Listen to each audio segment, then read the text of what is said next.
And now we come to the time of deserving.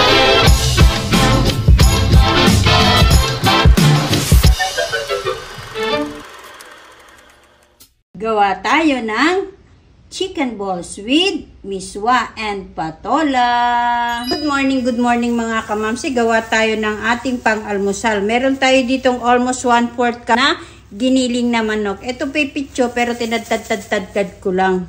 So maglalagay ako ng 1/2 teaspoon na garlic powder, 1/4 teaspoon na pamintang durog, konting seasoning, 1 teaspoon na oyster sauce,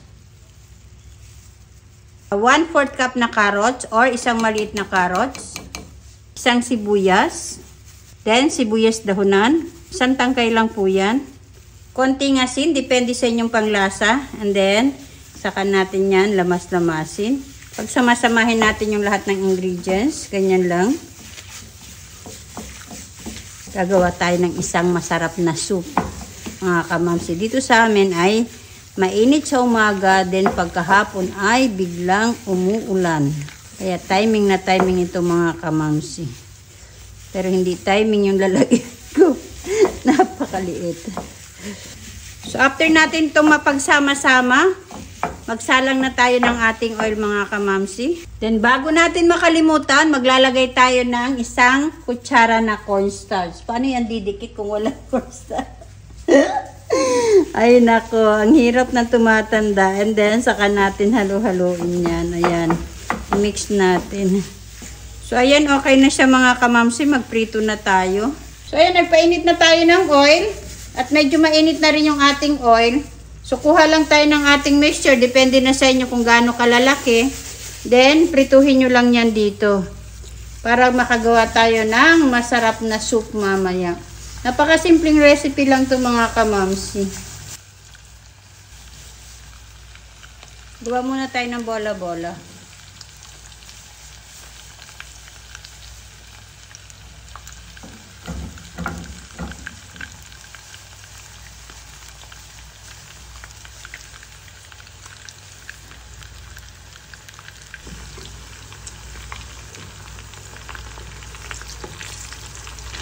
So kapag ganito na golden brown na siya mga kamamsi yung ating bola-bola, tanggalin na natin.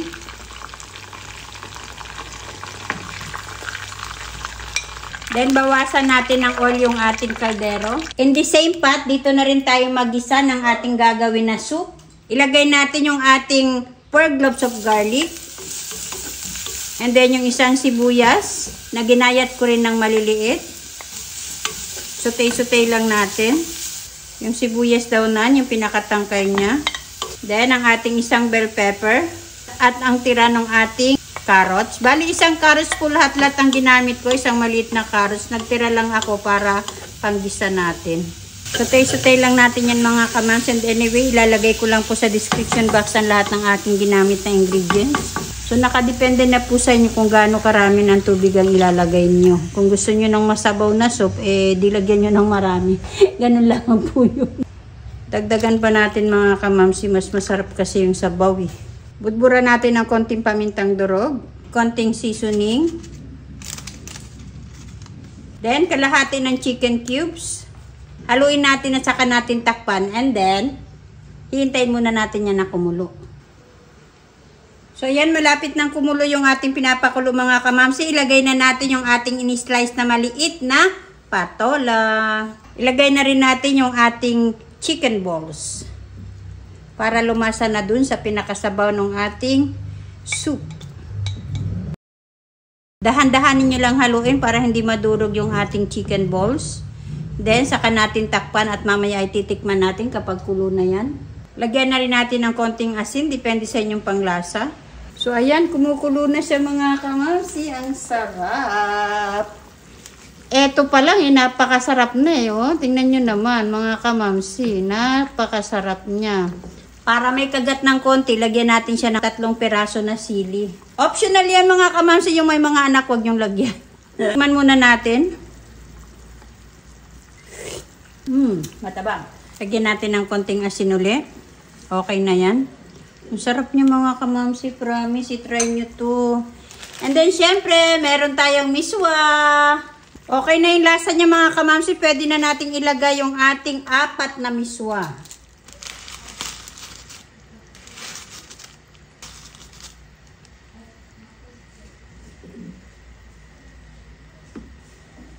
Yummy!